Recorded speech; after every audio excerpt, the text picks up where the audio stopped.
Ela estava de véu com o buquê na mão quando o padrinho chegou pálido e disse que Rafael tinha ido embora.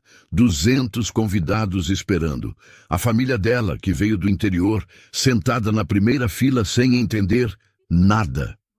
Ana saiu pela porta dos fundos ainda com o vestido, entrou no carro da família e não disse uma palavra durante as 4 horas de estrada. Quando o carro parou no sítio, a chuva tinha transformado o chão em lama. Ela abriu a porta, desceu com o vestido branco e a barra foi afundando no barro enquanto ela caminhava em direção à porta de casa.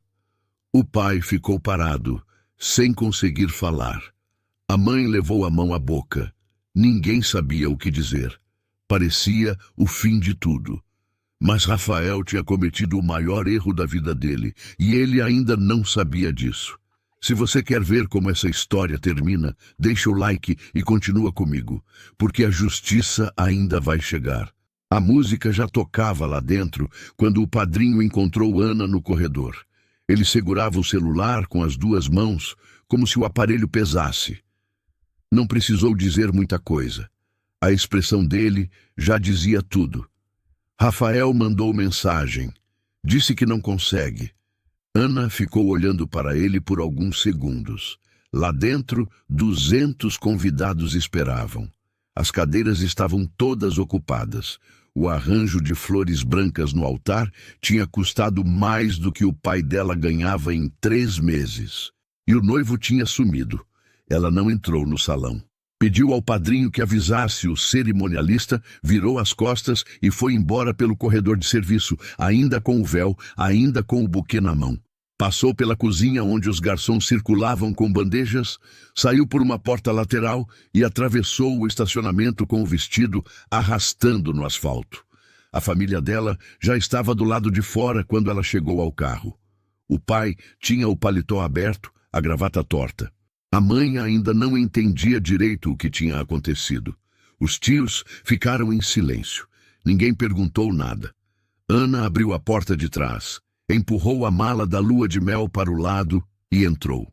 O vestido ocupou metade do banco. Ela puxou o véu, dobrou no colo e olhou para a janela. Vamos, pai. O carro saiu enquanto os primeiros convidados começavam a aparecer na porta do salão, confusos, procurando com os olhos alguém que pudesse explicar. Foram 4 horas de estrada sem rádio, sem conversa, sem parar. A mãe tentou falar 2 vezes. As 2 vezes, Ana respondeu com monossílabos e ela desistiu. O pai dirigia com os olhos fixos na pista. Em algum momento da viagem, Ana percebeu que ainda estava segurando o buquê. Abaixou o vidro e largou na beirada da estrada. Quando chegaram ao sítio, era quase meia-noite e tinha chovido. O chão estava encharcado. A lama tomava conta da entrada, daquele barro vermelho e pesado que ela conhecia desde criança e que tinha jurado que ia deixar para trás. Ela desceu do carro sem esperar ajuda. A barra do vestido afundou no barro no primeiro passo. No segundo, já estava escura até o joelho. Ana continuou andando. Cada passo fazia aquele som de lama cedendo sob o peso do corpo, e ela não parou, não olhou para baixo, não tentou salvar o vestido. O pai ficou parado na beirada do carro, vendo a filha caminhar em direção à porta de casa com o vestido destruído. A mãe levou a mão à boca. Ana entrou. Foi direto para o quarto onde tinha dormido a vida inteira e fechou a porta. Não chorou naquela noite. Ficou deitada com os olhos abertos no escuro, ouvindo o sapo cantar lá fora e o vento balançar a janela de madeira. O mesmo quarto, as mesmas paredes, o mesmo teto de madeira escurecida. Como se os últimos 4 anos na cidade tivessem sido um sonho cumprido e ela simplesmente tivesse acordado. Na manhã seguinte, a mãe deixou café e pão na mesa sem fazer perguntas. O pai foi para o pasto cedo, como sempre. A vida do sítio continuava no mesmo ritmo de sempre, indiferente ao que tinha acontecido. Ana ficou sentada à mesa por um longo tempo, com a xícara entre as mãos, olhando pela janela para o quintal. A vaca estava presa no mesmo lugar de sempre. As galinhas circulavam pelo chão de terra. E o cavalo velho do pai pastava devagar no canto do piquete, como se o mundo inteiro pudesse desabar que ele continuaria ali, no mesmo ritmo lento de sempre. Ela tinha 23 anos, um diploma de administração que nunca tinha usado de verdade, uma mala de lua de mel que não ia abrir tão cedo e nenhum plano. Mas ainda não sabia que aquele chão de barro, aquele sítio que ela tanto quis deixar para trás, era exatamente o lugar onde tudo ia mudar. Nos dias seguintes, Ana ajudou o pai sem muita vontade. Carregou o saco, limpou o curral, acompanhou a ordenha de manhã cedo. Fazia o que precisava ser feito, mas com a cabeça em outro lugar. O pai não forçava a conversa. A mãe observava à distância. Foi numa tarde quieta, enquanto ajudava a mãe a separar os ovos para levar ao mercado da cidade, que Ana perguntou quanto pagavam por dúzia. A mãe falou o valor. Ana ficou quieta por um momento. E vocês vendem quanto por semana? Umas 6, 7 dúzias, às vezes 8. Ana fez a conta de cabeça. Depois foi até o caderno velho que o pai usava para anotar as despesas e ficou folheando em silêncio. Leite vendido para atravessador, porco abatido na base da troca, nenhum controle de custo, nenhuma margem calculada, nenhuma venda direta. Ela fechou o caderno devagar. Não disse nada ainda, mas alguma coisa tinha começado a se mover dentro dela. E o sítio que ela jurou um dia que ia deixar para trás, acabava de ganhar um par de olhos que nunca tinha olhado para ele daquele jeito. O pai fechou o portão naquela noite, sem saber que, pela primeira vez em muitos anos, a filha estava prestando atenção de verdade no que havia ali. A cidade pequena tem uma característica que a cidade grande não tem. Ela fala, na padaria, na fila do banco, no balcão da farmácia. A história de Ana chegou antes dela. O casamento que não aconteceu, o noivo que foi embora, a moça que voltou de vestido com a mala da lua de mel. Cada versão tinha um detalhe a mais. Cada boca acrescentava alguma coisa. Ana descobriu isso numa manhã em que foi ao mercado comprar sal. A atendente a reconheceu na hora, sorriu com aquele sorriso apertado de quem sabe de tudo, mas vai fingir que não sabe de nada. Perguntou como ela estava com um tom de voz que não era pergunta. Era comentário disfarçado. Tô bem, obrigada. Pagou, pegou o troco, saiu. Na calçada, ouviu 2 homens conversando do outro lado da rua. Não conseguiu distinguir as palavras, mas ouviu o próprio nome. Continuou andando sem virar. Nos dias seguintes, evitou a cidade. Ficou no sítio, ajudou o pai, fez o que precisava ser feito, mas o silêncio tinha um peso diferente agora. Não era o silêncio de antes, quando ela era criança, e aquele lugar era só o lugar onde ela morava. Era o silêncio de quem está esperando alguma coisa acontecer sem saber o quê. O pai percebia, não falava, mas percebia. Numa tarde, enquanto consertavam uma cerca no fundo do pasto, ele parou, apoiou o arame e ficou olhando para o campo. Você não precisa ficar aqui se não quiser, Ana. Ela cravou o grampo na madeira antes de responder. Eu sei, pai. Tem sua vida lá fora ainda. Eu sei. Ele não disse mais nada. Voltou para a cerca. Ana também. Mas a frase ficou. Ela ficou pensando nessa vida lá fora que o pai mencionou. O apartamento que ainda precisava ser desfeito, as coisas que ainda estavam na casa que ia ser do casal, o emprego que tinha pedido demissão 2 meses antes do casamento, porque Rafael tinha dito que não precisava trabalhar. Cada lembrança era uma conta que ela não queria abrir ainda. Então, ela abriu o caderno do pai de novo, dessa vez com calma, com atenção. Foi anotando tudo. O leite vendido por quilo para o atravessador que vinha buscar de 15 em 15 dias. O valor que chegava no fim do mês mal cobria o custo da ração. Os ovos, 6 ou 7 dúzias por semana, trocados no mercadinho da cidade por arroz, feijão e açúcar. Nunca em dinheiro, sempre em troca. Os porcos abatidos 2 vezes por ano, a carne dividida entre a família e alguns vizinhos, sem nenhuma venda formal, sem nenhum preço calculado. Ana olhou para os números e sentiu uma coisa estranha. Não era pena, era indignação. O sítio produzia de verdade. Só que tudo o que saía dali era entregue barato, trocado por menos do que valia, ou simplesmente desperdiçado. Ninguém tinha parado para calcular. Ninguém tinha tentado vender direto. Ela foi até o pai naquela noite depois do jantar. Colocou o caderno na mesa, abriu na página que tinha anotado tudo e começou a explicar.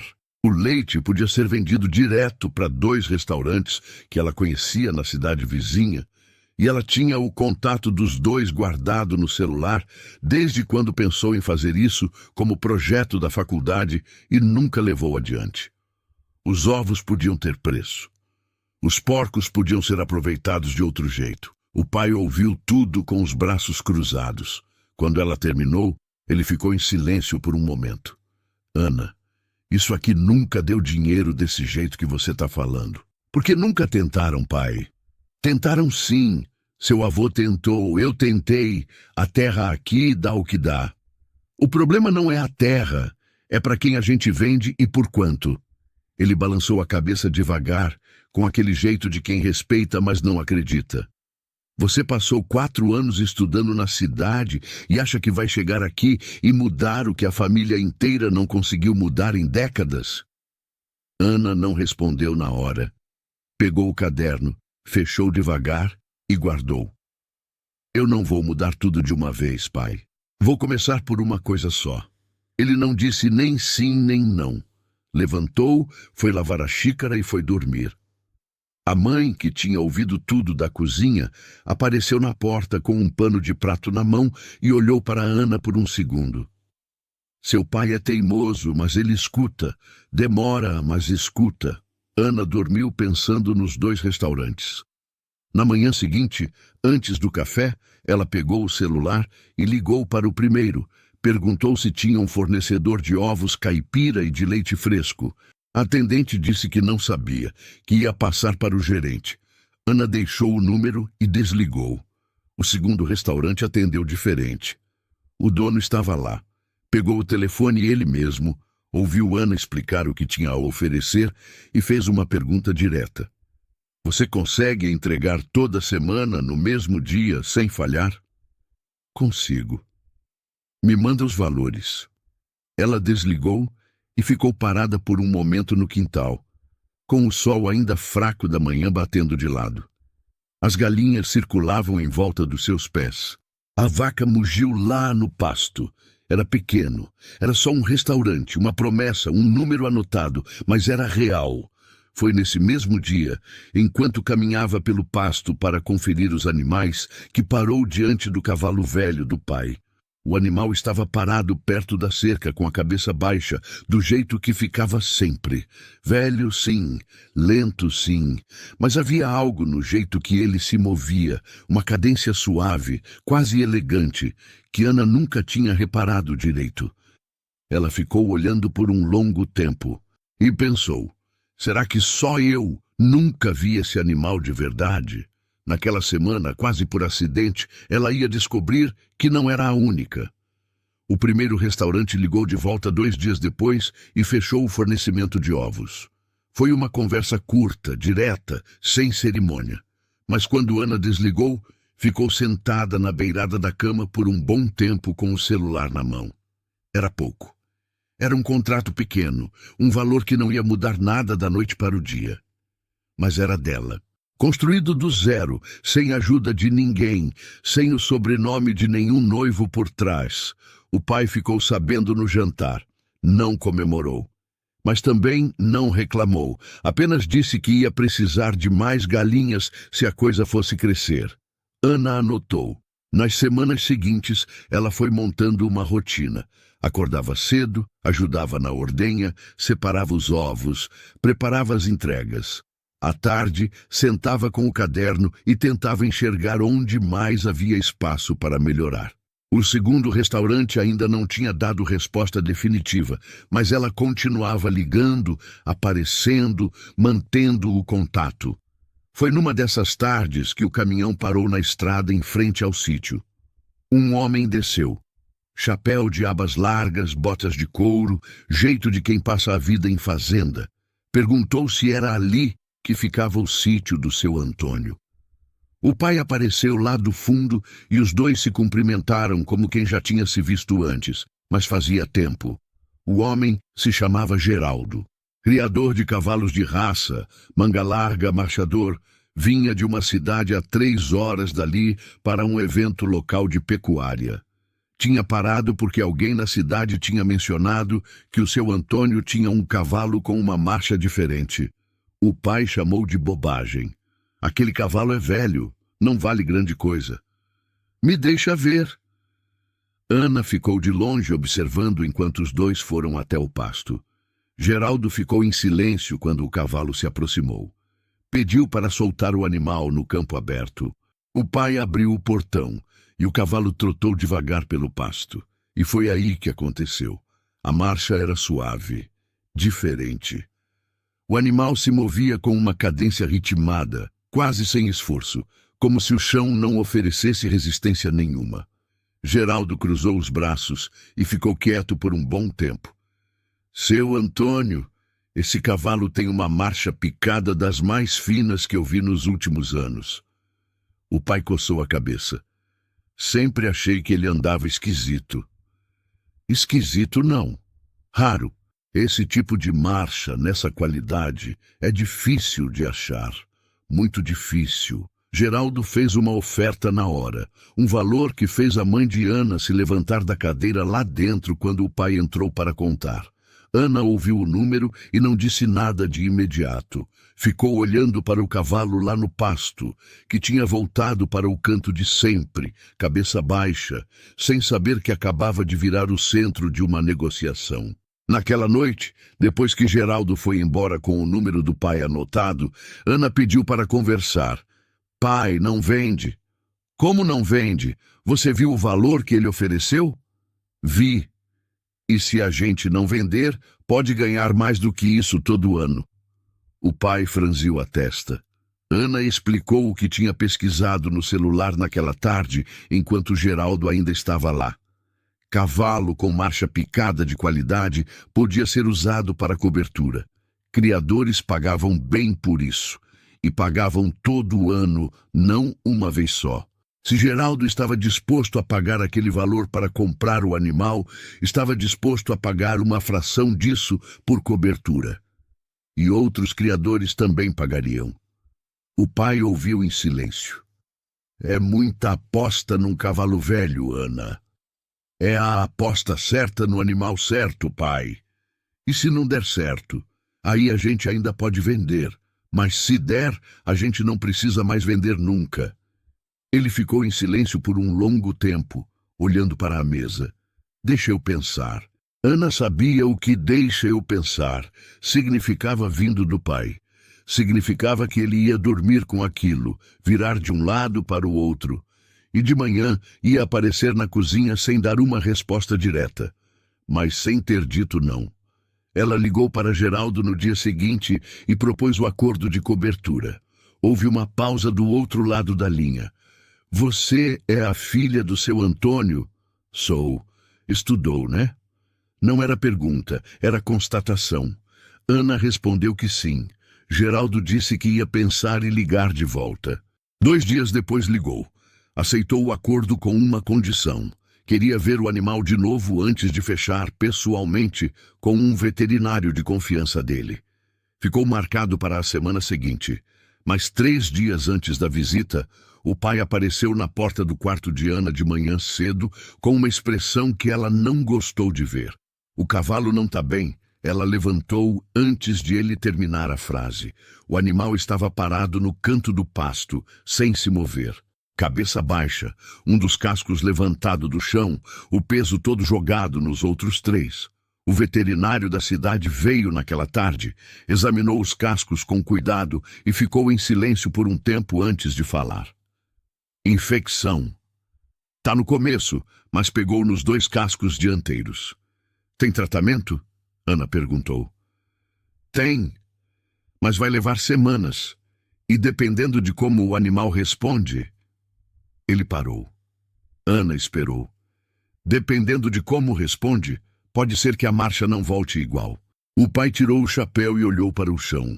Ana olhou para o cavalo, o animal que ninguém via valor, o animal que ela tinha apostado tudo. O tempo, o plano, a primeira chance real de mudar alguma coisa naquele sítio. Parado no canto do pasto com os cascos doentes, sem saber que carregava o peso de um futuro inteiro nas costas. E o veterinário acabava de dizer que talvez nunca mais marchasse do mesmo jeito. O pai não precisou dizer nada. Ana já sabia o que ele ia falar antes mesmo de ele abrir a boca. Naquela noite, depois que o veterinário foi embora, os 2 ficaram sentados à mesa da cozinha com o silêncio pesando entre eles. A mãe lavava a louça devagar, de costas, sem se intrometer. Vende logo que ele puder andar, o pai disse por fim, antes de virar só despesa. Pai, Ana, eu ouvi o que o médico falou. Pode ser que a marcha não volte. Se a marcha não voltar, o acordo com Geraldo não vale nada. E a gente vai ter gastado dinheiro que não tem num animal que não vale mais o que valeu. Ele não estava errado. Ana sabia disso. Cada palavra que ele falou era razoável, era prudente, era exatamente o jeito que qualquer pessoa sensata pensaria. E mesmo assim, ela não conseguia concordar. Me dá mais tempo. Tempo custa dinheiro. Eu pago o veterinário. O pai olhou para ela. Com o quê?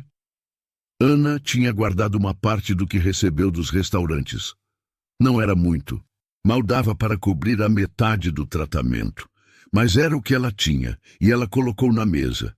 Não em dinheiro, mas em palavras, com a clareza de quem já decidiu antes de perguntar. Com o que eu tenho. E se não for suficiente, eu arrumo o resto. O pai ficou olhando para ela por um longo tempo, aquele olhar que ela conhecia desde criança, a avaliação silenciosa de um homem que não gosta de apostar, que aprendeu cedo que a terra cobra caro dos que sonham alto. Você tem certeza do que está fazendo? Não, mas vou fazer do mesmo jeito. Ele se levantou, foi até a janela, ficou de costas por um momento olhando para o escuro lá fora.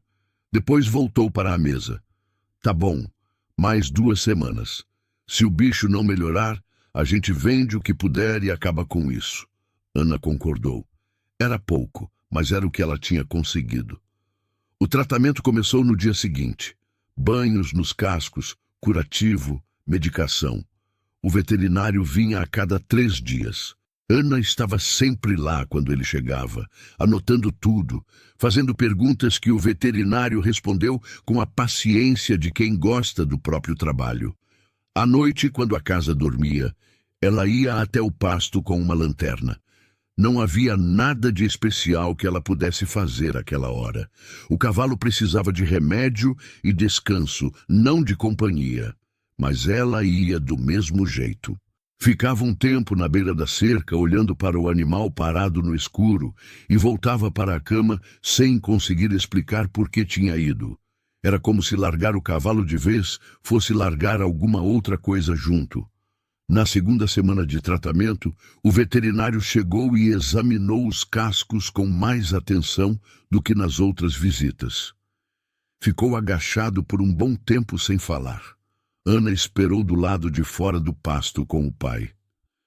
Tá respondendo bem, ele disse quando levantou. Melhor do que eu esperava. O pai respirou fundo. Ana não disse nada. Mas ainda é cedo para saber da marcha. Precisa de mais 1 semana, pelo menos. Talvez 2. 2 semanas. O prazo que o pai tinha dado estava acabando. Ana pediu mais alguns dias. O pai franziu a testa, mas não disse não. Foi numa manhã da 3ª semana, enquanto Ana preparava as entregas para o restaurante, que ouviu o carro parar na frente do sítio. Um homem desceu. Terno simples, pasta na mão, jeito de quem está ali por obrigação profissional e não por vontade própria. Perguntou pela família do seu Antônio. O pai saiu da oficina com as mãos sujas de graxa e respondeu que era ele mesmo. O homem se apresentou como representante de uma empresa interessada na propriedade. Disse que o grupo estava expandindo na região, que tinha um interesse em adquirir algumas terras e que a proposta que trouxe era justa e estava dentro do valor de mercado. Entregou uma pasta ao pai. O pai abriu ali mesmo em pé, na entrada do sítio. Ana chegou pela lateral e ficou olhando por cima do ombro dele. Os números estavam na primeira página. Era uma oferta abaixo do que o sítio valia de verdade. Ana reconheceu isso de imediato, mas apresentada com tanta segurança e com tantos papéis que parecia inevitável.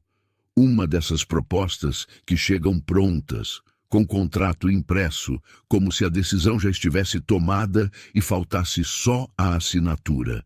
O pai passou os olhos pela primeira página, depois pela segunda, e Ana viu na expressão dele algo que não esperava ver: interesse.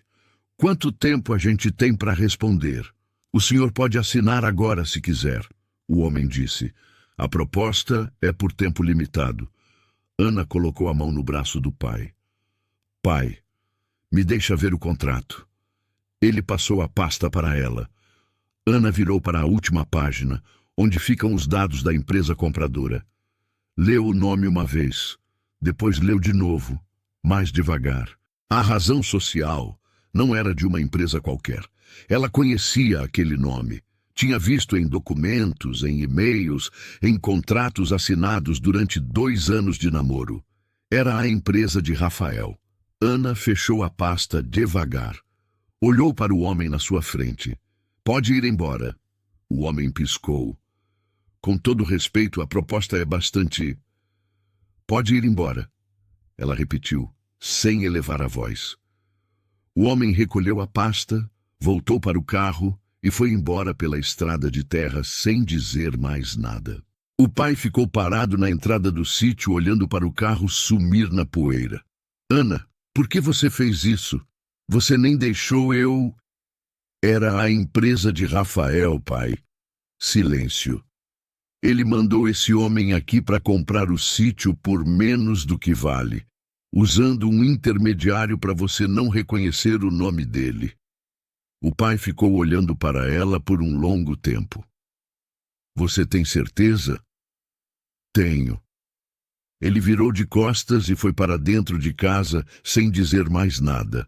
Ana ficou parada na entrada, com a poeira do carro ainda no ar, sentindo o peso de tudo ao mesmo tempo. A raiva de Rafael, o alívio de ter chegado a tempo e a incerteza do cavalo que ainda estava no pasto esperando para saber se ia melhorar. 3 dias depois, o veterinário chegou cedo, antes do café. Examinou os cascos. Pediu para soltar o animal. O cavalo trotou pelo pasto e a marcha estava lá, suave, ritmada, inteira. Voltou. O veterinário disse com um sorriso curto. Voltou igual. Ana encostou na cerca e ficou olhando para o animal por um tempo. O pai chegou por trás e parou do lado dela sem falar. Ficaram os dois ali, em silêncio, vendo o cavalo marchar pelo pasto como se nunca tivesse adoecido. Depois de um tempo, sem virar o rosto, o pai disse baixinho: Eu quase vendi o que você enxergou antes de todo mundo. Ana não respondeu. Não precisava. E já sabia o que ia fazer a seguir. Ela ligou para Geraldo naquela mesma tarde. Contou que o cavalo tinha se recuperado, que a marcha tinha voltado inteira e que estava pronta para fechar o acordo. Geraldo ouviu tudo em silêncio e depois perguntou se podia mandar o veterinário dele para uma última avaliação antes de assinar. Pode mandar quando quiser, Ana disse.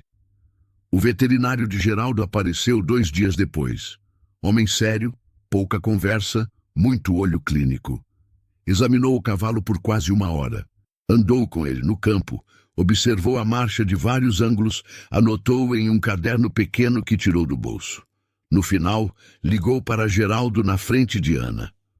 Tá ótimo, foi tudo que disse. O acordo foi assinado na semana seguinte. Primeiro pagamento à vista. os próximos anuais enquanto o animal estivesse em condições. Ana dobrou o valor que o pai esperava receber e ainda ficou com o cavalo.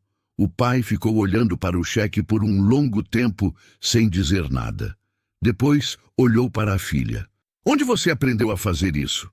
Na faculdade que você pagou, pai. Ele deu uma risada curta, a primeira que Ana ouvia dele em meses, e dobrou o cheque com cuidado, como se fosse algo frágil. Com aquele primeiro pagamento, Ana foi direta. Separou uma parte para cobrir o que tinha gasto com o veterinário, outra parte para capital de giro das entregas, e o restante foi para a compra de 2 éguas jovens de boa linhagem que ela já tinha pesquisado na semana anterior, de um criador da região que precisava vender rápido. O pai foi junto ver os animais. Ficou em silêncio durante a visita, avaliando as éguas com o olhar de quem passou a vida perto de animal. No caminho de volta, disse apenas: boa escolha. Era pouco, mas vindo do pai, era muito.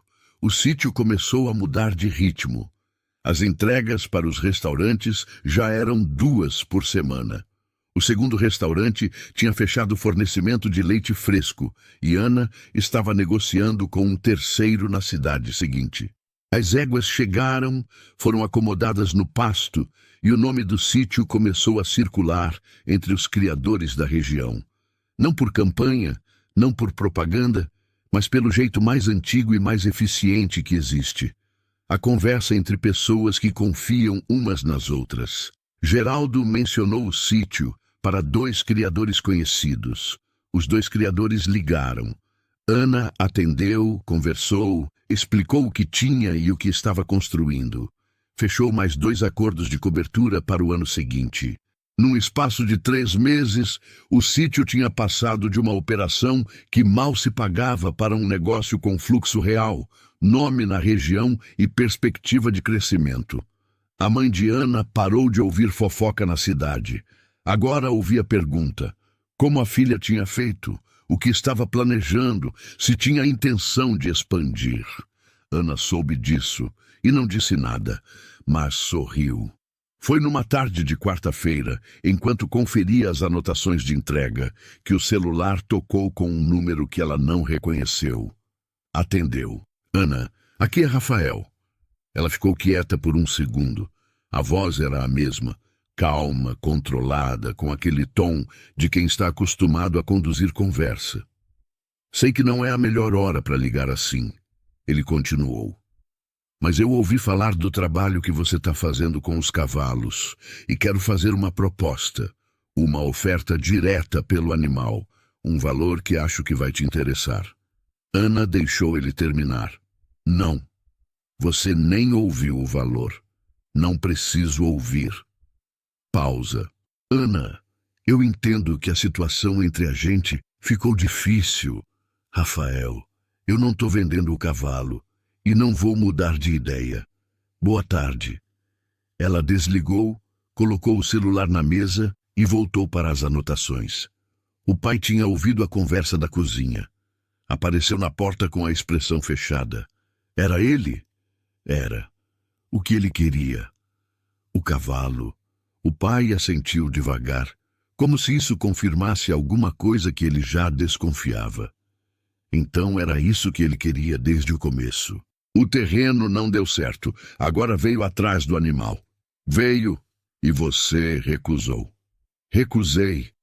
O pai foi para a varanda, sentou na cadeira de madeira onde ficava toda a tarde e ficou olhando para o pasto em silêncio. Ana voltou para o caderno. Mas Rafael não era homem que aceitava não na primeira tentativa. 3 semanas depois, Ana recebeu o convite para participar como expositora num evento agropecuário regional. Era o primeiro ano que o sítio ia ter estande próprio, 2 éguas em exposição, material impresso com os contatos, 3 reuniões com criadores já agendadas. O pai não queria ir. Achava que era cedo, que o sítio ainda era pequeno para aparecer num evento daquele tamanho. Ana disse que era exatamente por isso que precisavam estar lá. No dia do evento, eles montaram o estande de manhã cedo. As éguas foram acomodadas no espaço de exposição, o material foi distribuído, os criadores com reunião agendada apareceram no horário. Foi no intervalo do almoço que Ana o viu. Rafael estava do outro lado do corredor de expositores, de terno escuro, conversando com dois homens. Quando ele a viu, terminou a conversa, deu licença e caminhou na direção dela com passo tranquilo, como se tivesse planejado aquele encontro. Chegou com a mão estendida e um sorriso que Ana reconhecia bem. "Ah, que surpresa! Você foi longe." Ela cumprimentou sem sorrir. "O que você quer, Rafael?" "Conversar, como profissionais." Ele olhou para as éguas, para o estande, para o material impresso com o nome do sítio. "Você construiu algo sério aqui. Eu respeito isso." "O que você quer?" ela repetiu. Ele explicou. Tinha uma rede de distribuidoras de insumos rurais que atendia os criadores da região. Queria propor uma parceria. O sítio indicaria os criadores parceiros. Ele forneceria os insumos com condição especial. Os dois dividiriam o relacionamento comercial. O discurso era profissional, bem estruturado, quase convincente. E então, quase sem perceber, ele deixou escapar. "Você levou a sério mesmo essa história de cavalo?" Ana olhou para ele por um momento. Essa história de cavalo. O cavalo que ela cuidou de madrugada. O cavalo que o veterinário achou que talvez não voltasse. O cavalo que salvou o sítio quando tudo parecia perdido. Para Rafael, era uma história de cavalo. Ela pegou o bloco de anotações que estava na mesa do estande. "Pode repetir a proposta?" "Quero anotar." Rafael sorriu. Repetiu tudo devagar, com detalhes, enquanto Ana anotava sem fazer comentário. Quando ele terminou, ela fechou o bloco. "Eu vou pensar e te dou uma resposta em alguns dias." Ele saiu satisfeito. Ana ficou olhando para as éguas no espaço de exposição. E já sabia exatamente qual seria a resposta. Ana passou o resto do evento trabalhando. Cumpriu as 3 reuniões agendadas, conversou com 2 criadores que apareceram sem hora marcada, distribuiu o material do sítio e saiu do evento com 5 contatos novos e um acordo encaminhado para o mês seguinte. O pai ficou quieto no caminho de volta. Só quando entraram no sítio, enquanto descarregavam o carro, ele falou: "Você vai aceitar a proposta dele?" "Não." "Mas você anotou tudo?" "Anotei." O pai esperou ela continuar. Ana puxou a última caixa do porta-malas e foi para dentro. Ele ficou no quintal por um momento, olhando para a estrada vazia, e depois foi atrás dela. Naquela noite, depois do jantar, Ana abriu o caderno na mesa e mostrou para o pai o que tinha anotado durante a conversa com Rafael. Não a proposta dele, a outra anotação, a que ela tinha feito do lado enquanto ele falava. O nome do concorrente de Rafael na região estava circulado no canto da página.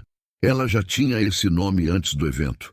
Tinha pesquisado semanas atrás, quando percebeu que os criadores da região compravam insumos de 2 fornecedores principais e que um deles tinha a reputação de atrasar a entrega e cobrar acima do combinado. O outro era menor, mais cuidadoso, com avaliações consistentes entre os produtores que ela conhecia. A proposta de Rafael tinha confirmado uma coisa: ele precisava dos criadores da região mais do que aparentava. A rede dele estava perdendo terreno. Ele queria usar o relacionamento que ela tinha construído para recuperar o que estava escorregando. "Então, o que você vai fazer?" o pai perguntou. "Vou ligar para o concorrente dele amanhã cedo." O pai olhou para o caderno, depois para ela. "Você planejou isso antes mesmo de ele aparecer no evento?" "Eu tinha o caminho pronto. Ele só confirmou que era o certo."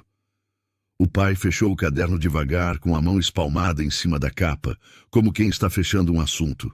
"Sua mãe sempre disse que você nasceu com a cabeça virada para frente." Ana ligou no dia seguinte, antes do café. O responsável comercial do concorrente atendeu no segundo toque. Ana se apresentou, explicou quem era, o que o sítio produzia e quantos criadores da região tinham contato direto com ela. Depois foi direta. Estou procurando um fornecedor fixo de insumos para indicar para os criadores que trabalham comigo.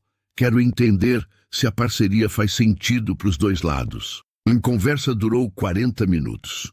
O homem do outro lado fez perguntas boas, ouviu com atenção e no final pediu uma reunião presencial para a semana seguinte. Ana anotou o dia e o horário. Enquanto isso, Rafael esperava uma resposta. Ele mandou mensagem na quinta-feira, educado, objetivo, perguntando se ela tinha tido tempo de pensar. Ana respondeu que ainda estava avaliando e que dava um retorno em breve. Ele agradeceu e disse que estava à disposição. A reunião com o concorrente aconteceu na terça-feira seguinte, numa cidade a 90 quilômetros do sítio. Ana foi sozinha, com o caderno, os números e a lista de criadores parceiros que já tinham demonstrado interesse em trocar de fornecedor. A reunião durou 2 horas. Quando saiu, o acordo estava encaminhado. Condição diferenciada de preço para os criadores indicados pelo sítio, entrega garantida no prazo, e uma comissão de indicação que Ana negociou com calma e firmeza, como se tivesse feito aquilo a vida inteira. No caminho de volta, parou o carro na beira da estrada por um momento. Não para comemorar, só para respirar. 3 meses atrás, ela tinha chegado naquela mesma estrada com o vestido sujo de lama e nenhum plano. Agora, estava sentada no mesmo carro, com um acordo na pasta e o nome do sítio circulando entre os criadores da região como referência. Ela ficou ali por alguns minutos, olhando para a estrada, e depois ligou o carro e voltou para casa. O acordo foi assinado 3 dias depois. Ana não avisou Rafael. Não havia nada para avisar. Era um negócio dela, com um parceiro dela, tomado com base no que era melhor para os criadores que confiavam nela. Rafael não fazia parte daquilo. A notícia correu antes que ela precisasse dizer uma palavra. No mundo dos criadores rurais, as informações circulam rápido e por caminhos que não aparecem em nenhum aplicativo. Um criador comenta com outro, o outro repassa para um terceiro e em menos de uma semana todo mundo já sabe o que está acontecendo. O primeiro criador a ligar para Ana depois do acordo foi o mesmo que tinha fechado o segundo contrato de cobertura com ela. Disse que tinha ouvido falar do fornecedor novo, que queria saber mais, que 2 conhecidos dele também tinham interesse. Ana repassou o contato. Simples assim. Nos dias seguintes, mais 3 criadores ligaram. Todos com a mesma pergunta, todos recebendo a mesma resposta direta e sem rodeio. Ana não fez campanha, não falou mal de ninguém, não mencionou Rafael uma vez sequer. Só indicou quem a tinha tratado bem. Foi numa manhã de sexta-feira que Rafael ligou de novo. O tom era diferente dessa vez. Ainda controlado, mas com alguma coisa por baixo que não estava lá antes. Ana, eu preciso entender o que aconteceu. A gente tinha uma conversa em andamento e de repente os criadores da região estão todos fechando com outro fornecedor. Você teve alguma coisa a ver com isso? Ela deixou a pergunta no ar por um segundo. Eu indiquei quem me tratou bem, Rafael. É o que eu sempre faço. Você fez isso de propósito. Eu fechei um acordo que era bom para o meu negócio e bom para os criadores que trabalham comigo. Se isso afetou a sua operação, não foi minha intenção. Ana, eu tenho uma entrega para fazer. Boa tarde. Ela desligou, pegou as caixas que estavam na bancada e foi carregar o carro. O pai estava na varanda quando ela saiu com a primeira caixa. Era ele de novo? Era. E Ana colocou a caixa no banco de trás, voltou para buscar a segunda e respondeu sem parar. Agora ele entendeu. O pai não perguntou mais nada. Mas a história ainda não tinha chegado no ponto que Rafael só iria entender de verdade semanas depois, numa manhã qualquer, passando de carro por uma estrada que ele não costumava usar. Os meses seguintes foram os mais movimentados da vida do sítio. Ana acordava cedo, Dormia tarde e passava o meio do dia em reuniões, ligações e entregas. O pai tinha parado de questionar e começado a perguntar como podia ajudar. A mãe organizou a cozinha para virar área de separação dos pedidos. Até o irmão mais novo do pai, que morava a 20 quilômetros, começou a aparecer nos finais de semana para dar uma mão com os animais. O sítio não era mais o lugar que mal se pagava. Era um negócio que crescia com nome, com parceiros e com uma reputação que Ana não tinha construído com propaganda, tinha construído com consistência.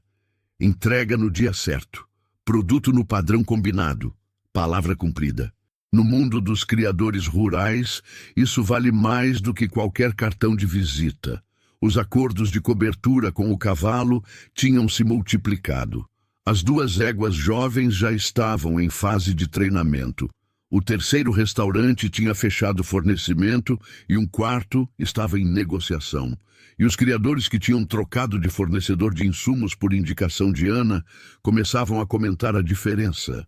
Entrega pontual, preço justo, atendimento sem enrolação. Nenhum deles sabia que o fornecedor anterior era ligado ao ex-noivo dela. E Ana nunca contou. Não havia necessidade. Foi nesse período que Rafael tentou fechar um contrato maior na região.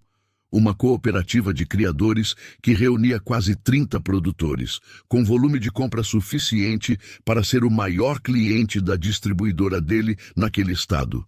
Era o tipo de contrato que mudava o tamanho de uma operação. Ele mandou a equipe dele fazer o contato. Depois foi pessoalmente. Reunião marcada, apresentação preparada, proposta impressa com todos os detalhes. O presidente da cooperativa o recebeu com cordialidade. Ouviu a apresentação até o final. Depois abriu uma pasta e colocou na mesa o contrato que já tinha assinado com o concorrente de Rafael 2 semanas antes. Já temos fornecedor definido, ele disse.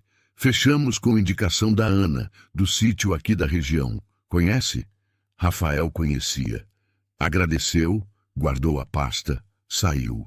No estacionamento, ficou parado ao lado do carro por um momento antes de entrar. O sol batia forte. A rua da cidade pequena estava vazia naquela hora do meio-dia. Ele tinha chegado àquela região com a certeza de que estava expandindo. Saía entendendo que havia chegado tarde. Nas semanas seguintes, o mesmo padrão se repetiu. Uma propriedade que ele visitou já tinha fornecedor. Outro criador que ele ligou disse que estava satisfeito com o atual e não via motivo para mudar. Um terceiro nem atendeu a ligação. Rafael não conseguia identificar onde estava o problema. Tecnicamente, a proposta dele era competitiva. O produto era bom. A empresa tinha estrutura. Mas havia algo na região que ele não conseguia atravessar. Uma rede de confiança que já estava fechada antes de ele aparecer, construída por alguém que ele tinha descartado como pequena demais para apresentar aos convidados. Numa manhã de outubro, ele pegou a estrada que cortava o interior para visitar um produtor no distrito seguinte. Não era o caminho que costumava usar, mas o GPS indicou como a rota mais rápida. A estrada era de asfalto antigo, ladeada de pasto dos 2 lados. Silenciosa, o tipo de lugar que a cidade grande esquece que existe. Foi num trecho reto, sem curva, que ele viu o caminhão. Saía de uma propriedade à direita, portão aberto, motorista maniobrando devagar para entrar na estrada. Na caçamba, 3 cavalos acomodados com cuidado. Na lateral da carroceria, o nome do sítio pintado em letras firmes, junto com um número de telefone e uma logomarca simples. Um cavalo em movimento, linha limpa, feita para ser lembrada. Rafael diminuiu a velocidade sem perceber. O caminhão terminou de sair, fechou o portão de longe com um controle e tomou a direção contrária. Rafael ficou parado no meio da estrada por alguns segundos, olhando para a traseira do caminhão que se afastava. O nome do sítio sumiu na curva. Ele ficou ali mais um tempo do que devia. Um carro atrás buzinou de leve. Ele acelerou. Naquela noite, de volta à cidade, Rafael abriu o computador e pesquisou o nome do sítio. O que encontrou não era muito.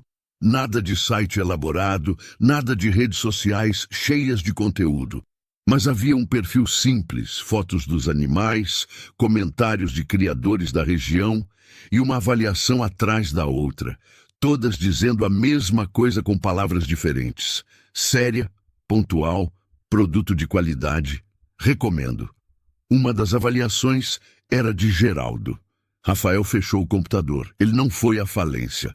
A distribuidora continuou funcionando em outras regiões, com outros clientes, com outros contratos. Não perdeu tudo, perdeu aquela região. Perdeu aquele mercado específico, com aqueles criadores específicos que tinham escolhido trabalhar com alguém que os tratou bem desde o primeiro contato. E isso, no fundo, era o que doía de verdade. Não era o dinheiro. Era o entendimento de que ele tinha subestimado a pessoa errada, no momento errado, da maneira mais desnecessária possível. Tinha saído do próprio casamento porque a família dela chegou de calça comprada na véspera e sapato que apertava. Tinha mandado um intermediário comprar o sítio por menos do que valia. Tinha aparecido no evento achando que ela ia aceitar as migalhas de uma parceria que só servia a ele. E ela não tinha gritado, não tinha se vingado, não tinha feito nada de dramático. Tinha só trabalhado.